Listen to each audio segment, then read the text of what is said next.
It is work. You got to be professional. You got to know your lines, show up on time, be rested. You know, you got to be serious about it. But it's not work. It's fun. We're making art. You know, that'd be like a painter. It'd be like Picasso saying that it's work to do what he did.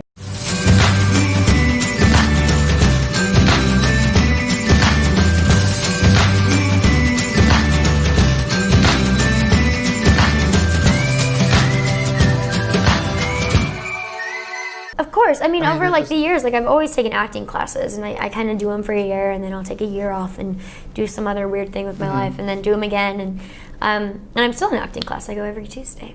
I don't think you ever feel like you hit anything in life. Like, I know George, every time he books a role, he's like, oh God, like, how am I going to do this? What if I don't do good? What if I fail? Meryl Streep says the same thing. You know, I don't think there's any time in your career that you're like, oh, I'm good. I got this down. I think you always create pressure for yourself.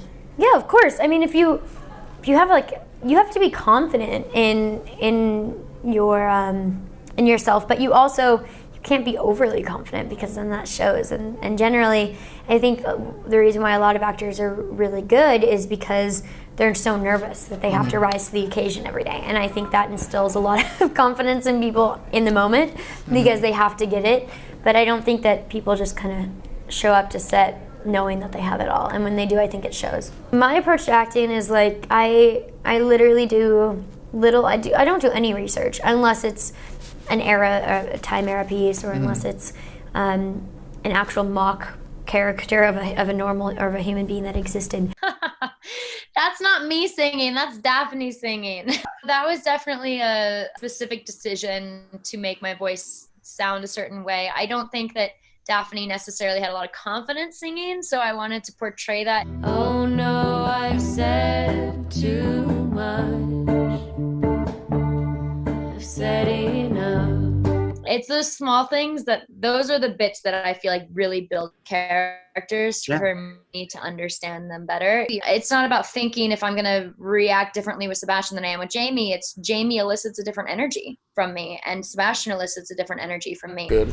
Yeah, it's hard to play drunk in a movie where it's not like your first time being drunk and like over the top. I mean, one of the hardest scenes for me was the scene by the pool or by the little lake, where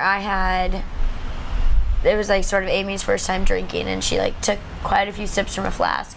And it was that fine balance of not playing drunk, but allowing your body to sort of feel like a little bit more physically open. And when the things that she like says to him, like she feels like a little bit more freedom, you know, the way that you do when you are a little bit under the influence. I mean, my sort of philosophy with acting is all it is being a professional listener.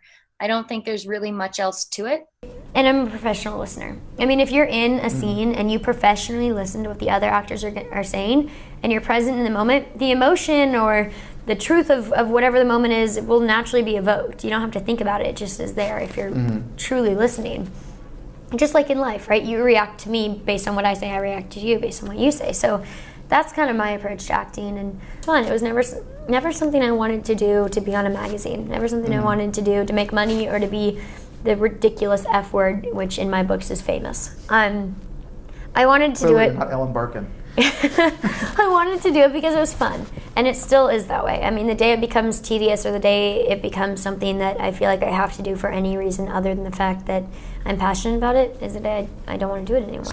But it's something that's fun to me, and something that I'm very lucky to have been somewhat successful at. And I feel like the day, you know, people are always like, so what's next in your career?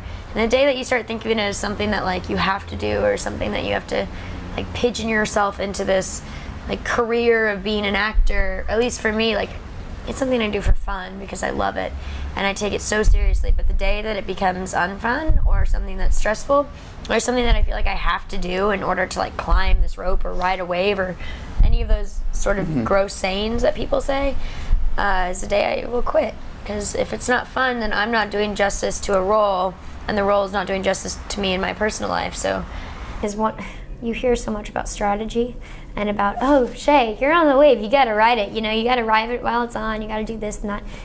I look at everyone and I'm like, dude, I ain't riding no wave, I'm looking at the turtles. I'm not gonna ride no wave, I'm gonna take my time. And I think it's like for me, I'm like I said, I act because it's fun and because I'm passionate about it, and not because of the strategy or the politics behind this business. I find them confusing and just try and stay as far as humanly possible away from them. So until I read a script that gives me butterflies, I'm not going to do anything. Like even if it takes 2 years, I'm not going to do something just because someone says strategically it's the right next move, or because someone says your work in The Descendants was great, so I want you to do this movie. My work in The Descendants is what it is because I was very passionate about it. And so if you're not passionate about a film, it's going to show, at least for me. I'm a firm believer in you're right for a role or you're not right for a role. And so if you don't book a role, there's no reason in wallowing about why you booked it or why you didn't book it or whatever. You just straight up weren't right for it. And that's all there is to it, so move on. A lot of scripts where I think they're great and I think they're great roles and I think they'd be fun, but I know that I'm not right for them. I know that this girl sitting next to me is going to be 20 times better for this role than I am, just because of the experiences in her life and who she is. Don't do anything, don't act, be yourself. And I think it's true. Like I said, if you're right for a role, you're right for a role. And most of the time, you're not right for a role. 500 times out of 501 times, you're not right for the role. And it's just a matter of waiting for that one time when the stars align and you're in the right time at the right place. And we're really lucky as actors to book roles. I mean, it's so rare, and there's such a sense of luck. And then once you get the luck, you got to have the professionalism and the trained kind of skill to back that up. And so I think for me, this was just the right time and the right place in my life. Prepare sort of the night before by memorizing our lines and having like a small idea of what the scene maybe is or isn't, and the tone of it, but then we're both just so open to playing. Like, it's very rare that you get to work with an actor who's so emotionally available and with you in the moment that you just get to play.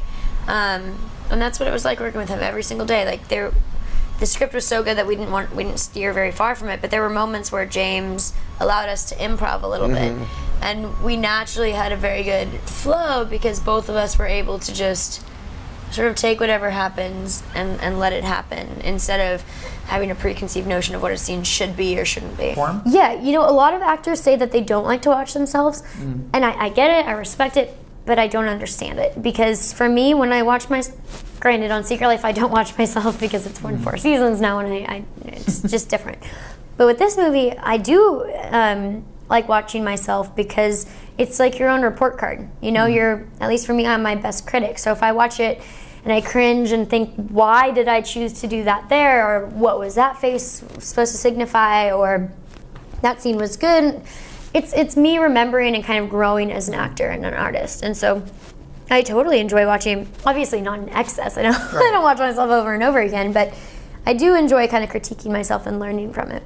So movie, you're able to sort of judge yourself in appropriate ways of, that was really bad, or that was good, or whatnot. And I think it's sort of my way, at least, of learning what I need to do for the next film, of sort of like just building my craft, I guess. For me, sometimes I read actors saying that being on a film set is work to them, and I can't relate to that at all. And even though it is work, you got to be professional. You got to know your lines, show up on time, be rested. You got to be serious about it. But it's not work, it's fun. We're making art. That'd be like a painter, it'd be like Picasso saying that it's work to do what he did. Even though it was work. What? A lot of tortured artists out there. There's a lot of tortured actors. I think everyone is an artist in some shape or form, but to me, being on set is the fun part.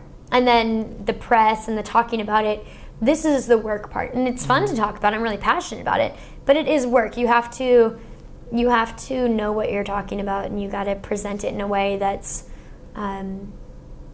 that society can hear and that society wants to hear. And so even though it's fun, I'm getting to travel and go to so many cool festivals and meet such interesting people. It definitely is more of the work part. For me, the best part is being on set and playing with the art of making a movie.